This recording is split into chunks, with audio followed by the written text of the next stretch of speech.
आज हम शिव पुराण की दूसरी संहिता रुद्र संहिता के 5वें खंड युद्ध खंड के 55वें अध्याय से आगे बढ़ेंगे।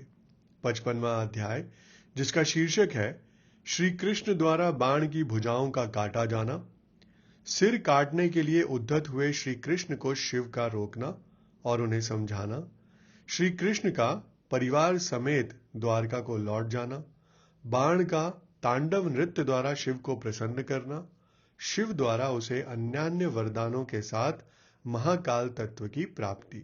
यहां सनत कुमार जी कहते हैं कि हे महाप्राज्ञ व्यास जी, लोक लीला का अनुसरण करने वाले श्री कृष्ण और शंकर की उस परम अद्भुत कथा को श्रवण करो। हे तात, जब भगवान रुद्र लीलावश पुत्रों तथा गणों सहित सो गए, तब दैत्यराज बाण श्री कृष्ण के साथ युद्ध करने के लिए प्रस्थित हुआ। उस समय कुंभांड उसके अश्वों की बागडोर संभाले हुए था और वह नाना प्रकार के शस्त्र अस्त्रों से सुसज्जित था। फिर वह महाबली बलिपुत्र भीषण युद्ध करने लगा। इस प्रकार उन दोनों में चिरकाल तक बड़ा घोर संग्राम होता रहा, क्योंकि विष्णु के अवतार श्री कृष्ण शिव रूप में ही थे और उधर बलवान बाणासुर उत्तम शिव भक्त था। हे मुनीश्वर, तदनंतर वीर्यवान श्री कृष्ण, जिन्हें शिव की आज्ञा से बल प्राप्त हो चुका था, चिरकाल तक बाण के साथ यों युद्ध करके अत्यंत कुपित हो उठे।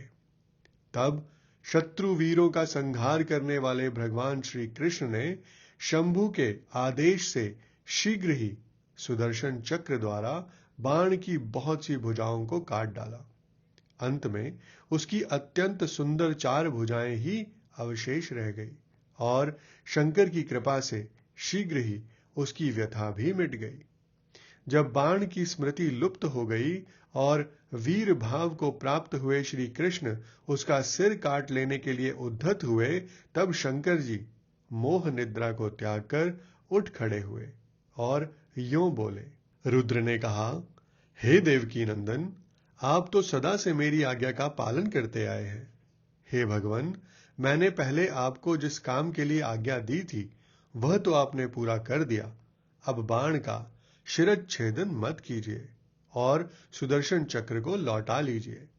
मेरी आज्ञा से यह चक्र सदा मेरे भक्तों पर अमोघ रहा है। हे गोविंद, मैंने पहले ही आपको युद्ध में अनिवार्य चक्र और जय प्रदान की थी। अब आप इस युद्ध से निवृत्त हो जाइए। हे लक्ष्मीश, पूर्व काल में भी तो आपने मेरी आज्ञा के बिना दधीच, वीरवर रावण और तारकाक्ष आदि के पुरों पर चक्र का प्रयोग नहीं किया था।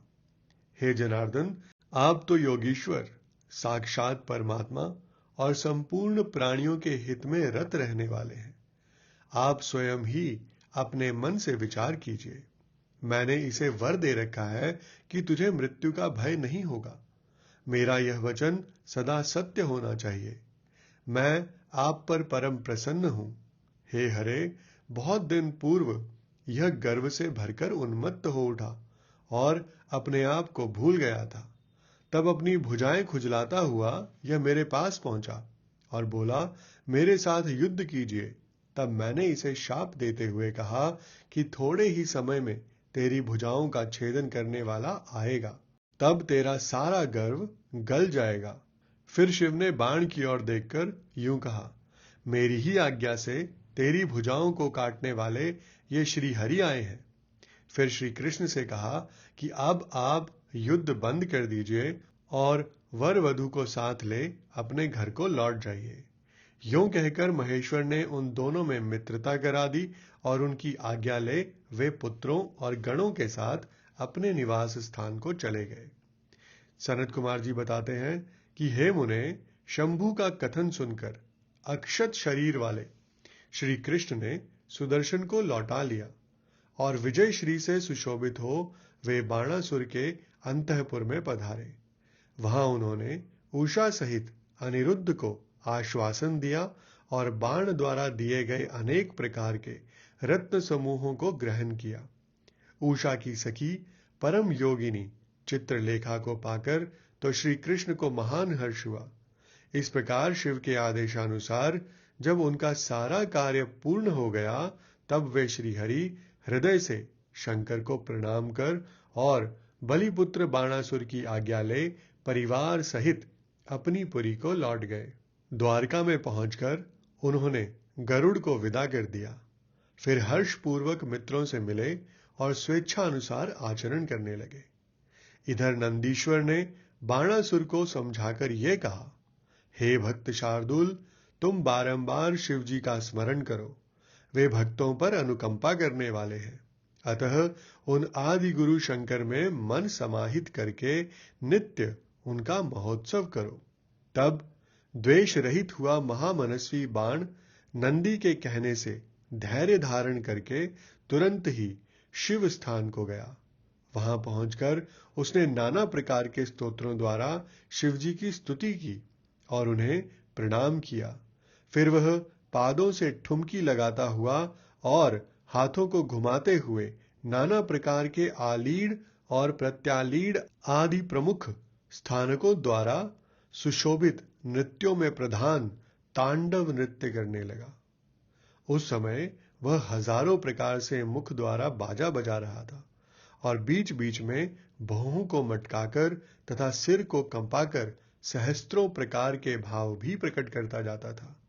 इस प्रकार नृत्य में मस्त हुए महाभक्त बाणासुर ने महान नृत्य करके नतमस्तक हो त्रिशूलधारी चंद्रशेखर भगवान रुद्र को प्रसन्न कर लिया। तब नाच गान के प्रेमी भक्त वत्सल भगवान हर्षित होकर बाण से यूं बोले। रुद्र ने कहा कि हे बलिपुत्र प्यारे बाण, तेरे नृत्य से मैं संतुष्ट हो गया हूं। अतः दैत्येंद्र, तेरे मन में जो अभिलाषा है उसके अनुरूप वर मांग ले। फिर सनत कुमार कहते हैं कि हे मुने, शंभु की बात सुनकर दैत्यराज बाण ने इस प्रकार वर मांगा, मेरे घाव भर जाएं, बाहु युद्ध की क्षमता बनी रहे, मुझे अक्षय गणनायकत्व प्राप्त हो, शोणितपुर में उषा पुत्र अर्थात मेरे दौहित्र का राज्य हो, देवताओं से तथा विशेष करके विष्णु से मेरा वैर भाव मिट जाए, मुझ में रजोगुण और तमोगुण से युक्त दूषित दैत्य भाव का पुनः उदय ना हो, मुझ में सदा निर्विकार शंभु भक्ति बनी रहे और शिव भक्तों पर मेरा स्नेह और समस्त प्राणियों पर दया भाव रहे। यो शंभु से वरदान मांगकर बलिपुत्र महासुर बाण अंजलि बांधे रुद्र की स्तुति करने लगा। उस समय उसके नेत्रों में प्रेम के आंसू छलक आए थे।